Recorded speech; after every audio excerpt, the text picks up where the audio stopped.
Dear fellow Toastmasters, je suis Patrice et dans cette vidéo, je parle des concours. Une question pour commencer, est-ce que tu as prévu de participer au concours dans ton club? J'espère que la réponse est oui. Ne fais absolument pas comme moi. Moi, en fait, je suis dans mon club depuis 2009, mais j'ai attendu au moins 3, 4 ans, peut-être 5 avant de commencer à participer au concours dans mon club. Pourquoi?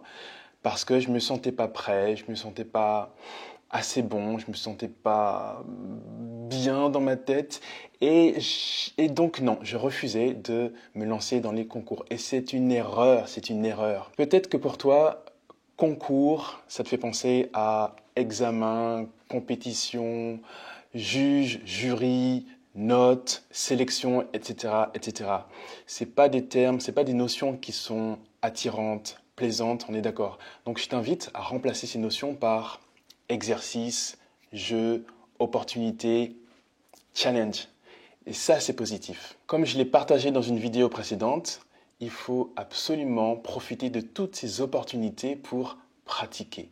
Pratiquer et encore pratiquer. Que ce soit un discours normal dans ton club, que ce soit un concours dans ton club ou en dehors de ton club, saute sur ces occasions pour t'exercer encore et encore. C'est super important.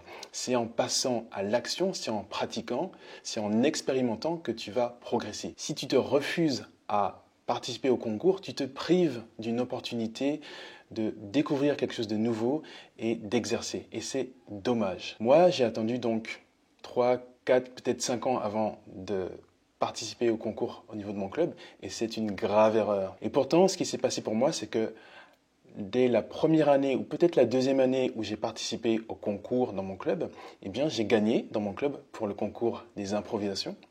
C'était super, je m'y attendais pas spécialement. Et ce, même si j'avais déjà à l'époque quelques petites facilités au niveau des improvisations. Donc je suis allé au niveau supérieur, au niveau secteur, avec un public d'à peu près 30-40 personnes et j'ai gagné au niveau secteur et ça a été une belle surprise. Donc je suis allé au niveau division et je me souviens encore du moment où on m'a appelé sur scène pour faire mon improvisation.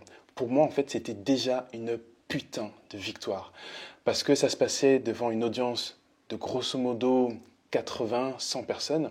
C'était la première fois que je parlais devant une si grande audience. Et pour moi, ça, c'était une sacrée victoire. Cerise sur le gâteau, j'ai également gagné ce jour-là au concours de division. Vraiment, le conseil que je te donne, c'est lance-toi. N'hésite pas. Ne te cache pas derrière des excuses. Je suis pas prêt. J'ai pas de discours, j'ai pas eu le temps de répéter. Lance-toi, lance-toi. C'est super important que tu passes à l'action. Voilà ce que j'avais envie de partager avec toi au sujet des concours. Encore une fois, vas-y, fonce, c'est important. N'hésite pas à liker, à commenter, à partager. Tu peux également t'abonner à cette chaîne pour ne pas rater mes prochaines vidéos. En complément, tu peux recevoir mon guide dans lequel je partage mes 10 meilleurs conseils pour profiter au maximum de ton club Toastmasters, pour progresser plus vite. Sur ce, je te dis merci de m'avoir écouté et je te dis à très bientôt dans une prochaine vidéo.